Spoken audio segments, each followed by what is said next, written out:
بڑی توجہ، جو گلیوں میں کانٹے بچھائیں، جو گڑے کھودیں، جو آپ کے کاندھوں پہ اوجریاں رکھ دیں، جو مکہ مکرمہ شہر کو چھوڑنے پہ مجبور کر دیں، جناب والا صحابہ کی جائیدادوں پہ قبضے کر لیں، صحابہ کی اولادوں کو وہ چھڑا لیں، پھر مدینہ پہ جا کر حملے بار بار کرنے والے لوگ، پھر حضور کے قریبی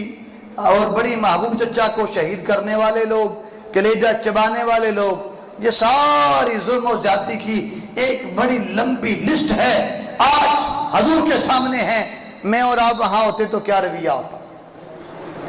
جس معاشرے میں آپ رہتے ہیں،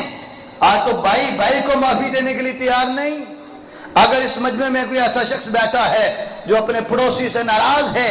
کہ میرے ساتھ زیادتی کی ہے، بھائی سے ناراض ہے کہ میرے ساتھ زیادتی کی ہے، جناب کسی رشتہ دار سے رنج ہے کس نے زیادتی کی ہے، تو یہ زیادتیاں یاد کر،